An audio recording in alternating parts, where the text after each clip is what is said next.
What's going on, guys? It's Ricky with TechWood Solutions, and I have such a large focus when it comes down to trading natural gas ETNs and overall ETFs in general. And the really cool thing about this is they're pretty much my bread and butter. And what I wanted to share with you is, although I might have a preference on which one I like to trade more often than not, at the end of the day, it doesn't matter which one I prefer to trade. You guys know that at the very end of the day, one of the biggest reasons that like today played out so smoothly is not because I wanted to trade you guys, and I think that that's a big misconception for people, is people maybe want to trade Tesla, people maybe want to trade Apple, but the opportunity might not be there. So today was the best of both worlds. And in this video, I wanted to share with you why I prefer, as of right now and the current price points that they're at, to trade you gas and the price point that it's at. And you guys can see behind me, this is the 5-minute chart. Natural gas has been doing exceptionally well for the past 2 to 3 days. And the really cool thing about that is when the direction is so clear, as you guys can see, for the past 3 days,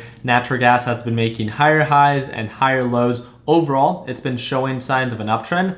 You gas, which is the correlating ETN that follows, shows signs of an uptrend as well. And again, the really exciting part about that is when the direction is so clear, days like this, my daily goal is $500. I trade with $30,000. So again, a goal is something to work towards, not something that I have to hit every single day. Even like last week, right? I had an over 13% week last week when it came down to day trading. And today I hit over $647 profit trading with $30,000. And my largest profit came from you guys. But it's because the direction and the opportunity was so clear. And every day is not like this. And I've realized days like last Friday was, the most difficult trading day out of my week for the last week, right? And I barely hit, I think, a little bit over $200 profit. It's still cool that I was able to walk away green, but I really struggled. I went from green to red, green to red, green to red, and then I finally just walked away, right? After I just saw that I wasn't working well with the market. Today, as soon as the market opens, one of the things that I really like to do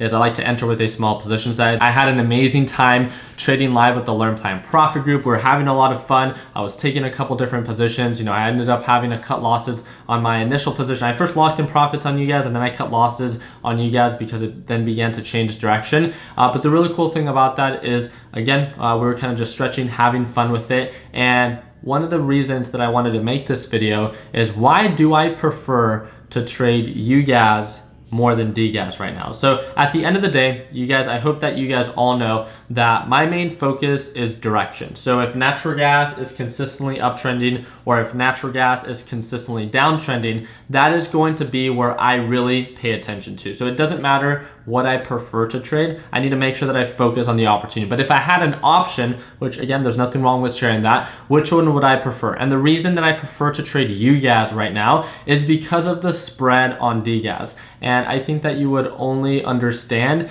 if you've ever traded it. And what I mean by that is, especially during the pre-market session, which I tend to trade a lot of, is the spread between the bid and the ask, where people are buying and selling for DGAS. Because DGAS is trading at such a high price point, it's trading right around $235 per share, and it's even hit highs of nearly $300 per share. And the thing that normally happens, and you might have experienced this if you've traded Tesla, is the more expensive price per share this stock or ETN or ETF might become, the larger the spread between the bid and the ask. And especially if things are aggressively selling off or things are aggressively pushing up, it just makes it more difficult to manage your position for your entry point, for your exit point, or to overall cut losses. And that's one of the things that I've experienced with DGAS.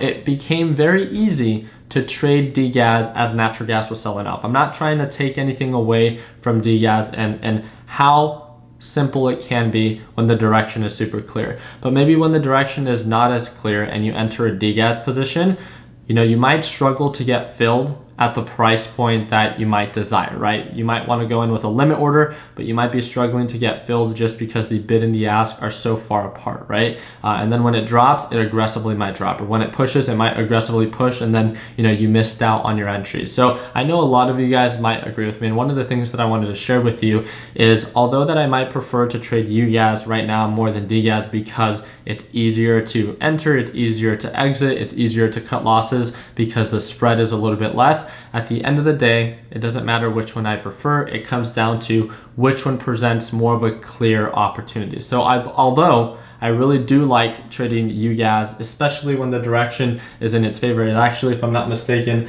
just made new highs on the day. So it's hitting 1.975, which is super cool. So natural gas continues to uptrend. UGAS is continuing to uptrend. That means that DGAS is continuing to sell off. So the whole purpose of this video is just to remind you that when it comes down to taking your next trade, I know a lot of you guys might not even trade natural gas, but might trade a series of different inverse ETNs, right? Or might trade a series of different stocks that have a big spread. We've been getting a lot of questions about, hey Ricky, I'm having trouble entering a position or getting filled at where I want to buy or where I want to sell or where I wanted to cut losses. And at the end of the day, this is where you want to test things, right? If you're becoming familiar with a new stock and you're seeing that it's trading a little bit differently, the bid and the ask, which is viewed as the spread, you can see that is a little bit wider than normal.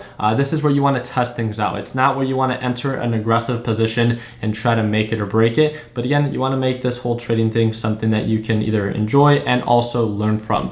So by being able to watch your position size, even if you were just to buy one share, to test things out on how it trades, because again, every ETF, every stock, and in every different sector in the stock market might trade differently. So you just have to make sure that you do your part as a day trader or as an investor to become a little bit more informed on how it trades. And then also when you do plan to take a position, don't just think that the market's always against you or that, hey, DGAS sucks and UGAS is always better. It's just, you know, you might have to approach it in a different way because of how it trades or because of that spread. So I really hope that this video just gets you one step closer to your overall goal. I really hope that I did earn your thumbs up. I'm really excited to trade live with the Learn Plan Profit Group tomorrow. If you guys want to learn a little bit more about the Learn Plan Profit Group and watch me trade live as soon as tomorrow, click the second link down below, learn a little bit more about the Learn Plan Profit Group and see if it's a good fit for you. Don't forget to join our free investing group. That's going to be that first link down below, and feel free to share any of your thoughts in the comment section. Like always, guys, let's make sure that we end the year on a green note. Take it easy, team.